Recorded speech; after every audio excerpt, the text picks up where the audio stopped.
नमस्कार, मी पुण्यावरून संगीता तिवारी। आपल्या पुण्यात चाललंय काय? महिलांना सुरक्षा मिळणार नाही काय? खरंच असं चाललंय। महापालिकेमध्ये ओंकार कदम भाजपचा पदाधिकारी जाऊन एका महिला अधिकाऱ्याला शिव्यागाळी करतोय काय, तिला त्रास देतोय काय, तेव्हा महिला आयोग त्याची दखल घेते। पोलीस नाही बरं का, महिला आयोग दखल घेते। त्याच्यानंतर मग आयुक्त, मी खरंच आयुक्तांचे आभार मानते, आयुक्तांनी ताबडतोब ॲक्शन घेतली आणि त्याला महापालिकेचे दरवाजे बंद केले। पण पक्षाचं काय? त्यांनी कारवाई केली का? त्याचं निलंबन केलं का? नाही। का?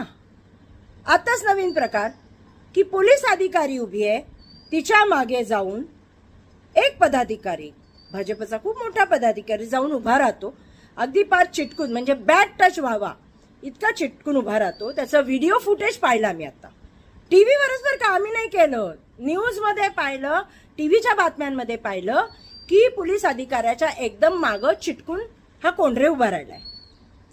आता हा कोंढरे जर उभा राहिला त्याच्यावर कारवाई व्हायला पाहिजे ना। महिलेने तक्रार केली ना हो, म्हणजे प्रत्येक महिलेने महिला आयोगाकडे जायचं का? मग दखल घेणार का तुम्ही? आणि आत्ताच मी बघा चित्राताई वाघ यांची वॉलवर पोस्ट पाहिली। या वॉलवर त्यांनी असं लिहिलंय, पुणे शहर भाजप अध्यक्ष धीरज घाटे यांनी त्यांना सांगितलंय त्याचे निलंबन करण्यात आलं आहे, त्याच्यानंतर त्याला अटक करण्यात आली आहे आणि कठोरची कठोर शिक्षा करण्यात आली आहे। हो घाटे, किती खोटं बोलताय आणि का खोटं बोलताय? पुण्यातल्या जनतेला, पुण्यातल्या महिलांना का खोटं सांगताय? कोंढरेला अटक झाली नाहीये, कोंढरेला फक्त एक नॉमिनल नोटीस दिली आहे, नॉमिनल नोटीस, आणि त्याच्यावर त्याला सोडलेलं आहे।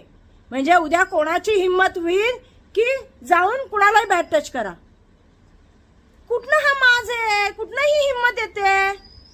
एवढं खोटं बोलता? अहो चित्राताई, कमीत कमी माहिती तर घ्या डीसीपींना फोन करून। मी डीसीपींना फोन केला, त्यांनी सांगितलं की नाही अटक नाही झाली, एक नोटीस दिलेली आहे। आता घेतो आम्ही गुलाबो गँगकडनं भवानी पेठेमध्ये आंदोलन आणि घेणार आंदोलन, करा अटक त्याला, कळू द्या ना। एका बाईला, तुमच्या घरातल्या बाईला जर कोणी टच केला तर तुम्ही सॉरी म्हणाल फक्त का माराल त्याला? माझ्या घरातल्या महिलेला कुणी हात लावला, माझ्या मुलीला जर कोणी हात लावला तर मी गप्पा बसीन का? नुसतं सॉरी म्हणून आणि चुकून लागला, चुकून कसा लागतो? चुकून कसा लागतो हात? तुमच्या घरातल्या बायांना जर असे चुकून हात लागले मग काय करणार? किती हा माजुरीपणा, किती हा सत्तेची गुरमी। देवा भाऊ, तुम्ही गृहराज्यमंत्री काहीतरी करा, काहीतरी करा, काहीतरी यांना संस्कार द्या। अहो भारतीय जनता पार्टीची